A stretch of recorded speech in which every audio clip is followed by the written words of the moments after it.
Well, let's head over to the United Kingdom now, where the leader of the country's Conservative Party, Kemi Badenoch, has yet again denigrated Nigeria, saying that Nigeria destroys lives and that she does not want the consequences of the country's terrible government to play out in Britain. Badenoch spoke last Thursday while delivering her first speech of the year. I grew up in a poor country, and I watched my relatively wealthy family become poorer and poorer and poorer, despite working harder and harder as their money disappeared with inflation. I came back to the UK, age 16, with my father's last £100 in the hope of a better life. So I have lived with the consequences of terrible governments that destroy lives, and I never, ever want that to happen here.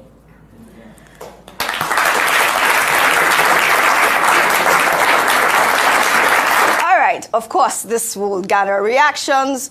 Ayo, let me take them before I come to you. This is from Adewale, who wrote, "Dear Kemi, we have moved past you. Your relentless efforts at demarketing the country of your ancestry has yielded big fruits. Ask about Deputy December in Lagos this Yuletide season. You'll get your answer."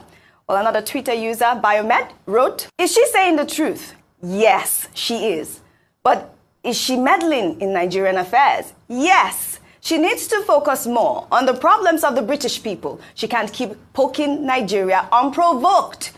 She forgot the British government policy keeps Nigeria poorer and poorer and poorer because of the benefits they got from Nigeria and its citizens." Ayo, your comment on Kemi Badenoch. I've expressed myself a number of times how I feel about what Kemi Badenoch says, leader of the Conservative Party in the United Kingdom, the first black woman to occupy such a position, and a woman who happens to be from Nigeria in terms of her origin. This was her first speech this year, 2025, at Onward, a British think tank group.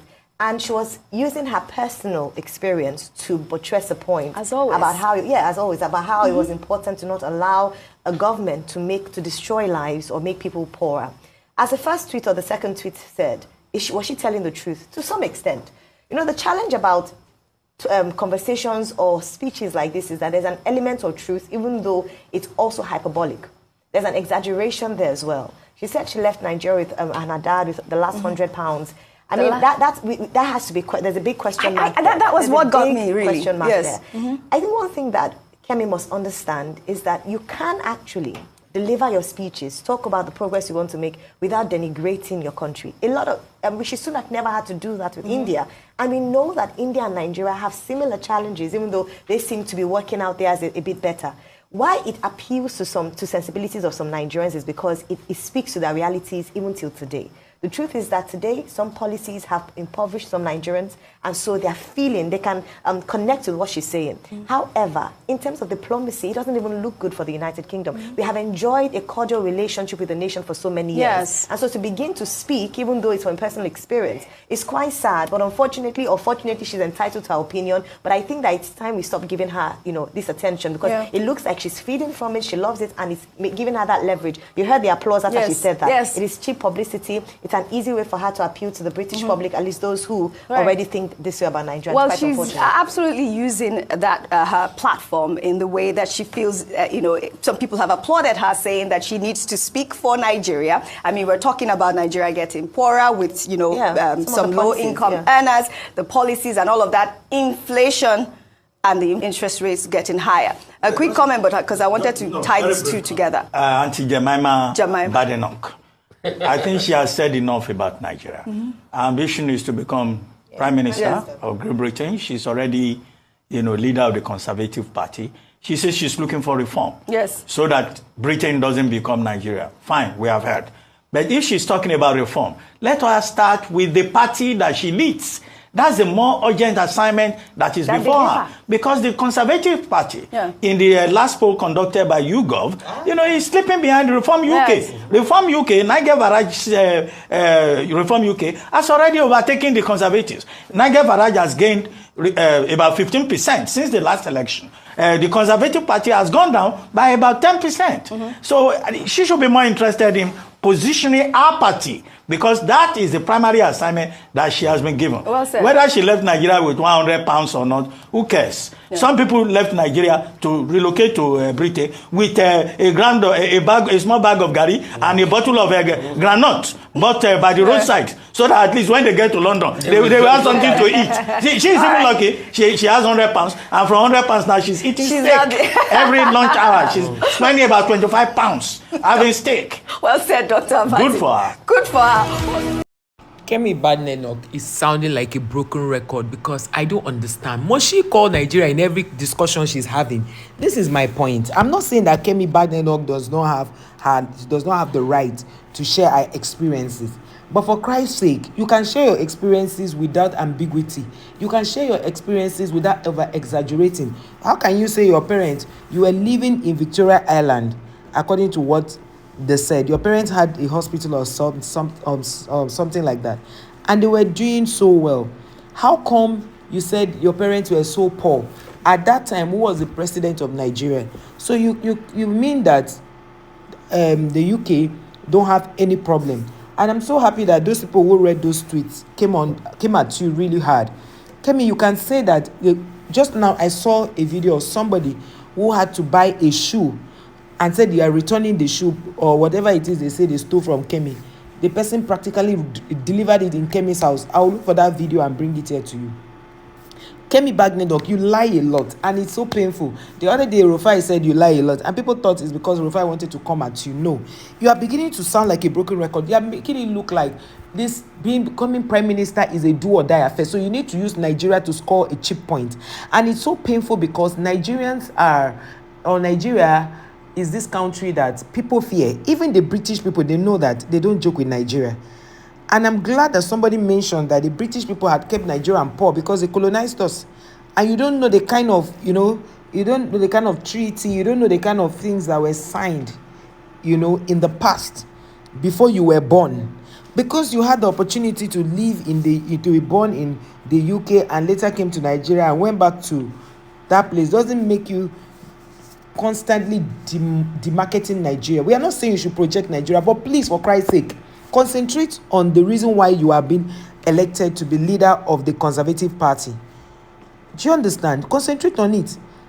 We are not saying you should not. You can even say, oh, you had a very funny upbringing, that, oh, you didn't have enough and all of that. Your parents. You must not always mention a whole country to begin to rubbish it, to begin to rubbish her reputation. That is wrong.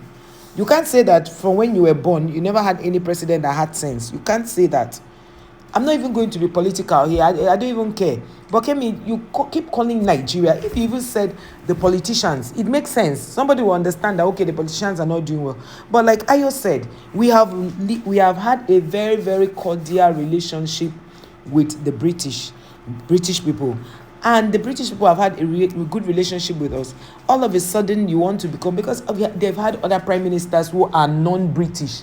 And they are using their platform they don't look down on their own country. But on a daily basis, Kemi Badenoch, I see, because I feel that people who talk like this are people who have complex, people who use other people's downfall to score a cheap point, people who constantly tell others why they failed, but never looked at the reason why. As in the way she says this thing, it hurts me so bad. Like, how can we on a daily basis be on Kemi's lips? We thought by now Kemi would have moved on, just like the other people said, Kemi, move on. Kemi Badenoch, move on. You seem to be hurting. I don't know if it is your parents that sat you down and told you to look down on Nigeria, to constantly call out Nigerians for a matter that has nothing to do with Nigerians. They're talking about British. Go and you should be thinking of how you eradicate armed robbery, stealing, whatever is happening in America, in London rather. In the UK, that's in London specifically. London has become something else. The stealing rate there is something else, where they are yanking up people's wigs, when they are doing all sort of things, snatching phones. For UK, that people think that you can actually go when you have a good credit history and get a phone on credit and you'll be paying bit by bit. For you you have not seen that they asked, they said, how will you tackle the UK police? You left it. And in fact, even the British people are not even comfortable with the way you are talking. Isn't that a red flag already? Kemi Badenoch, move on, move on. The British will soon get tired of you, Kemi, because some of them have started speaking against what you are doing. The British are tired of Kemi Badenoch as it is now, because it's becoming too much. Her talking too much is so much. And at the end of the day, you wake up one morning and find out that Kemi is bashing the British, because the fact that she finds every opportunity. So if the British now do something to her, or maybe the government policies, she'll now start bashing them. If she can do this to her own country of birth, like her biological country, I don't even know the word to use. Kemi Badenoch, you have to be straightforward and stop all this corner. You insult Nigerians at every given opportunity, and it's not good. When you sell your brother, the buyers will not trust you. Guys, let me know your thoughts on the comment section, because this thing Kemi had done, it's a no-no. The British are even tired of her. How can you say that Nigeria is the one destroying lives? That is a very, very dangerous statement to make, Kemi Badenoch, and you should apologize to Nigerians and Nigeria, because you can talk about your politicians, that's you post business, but not Nigeria as Nigeria and Nigerians that you constantly call out is wrong and very unfair.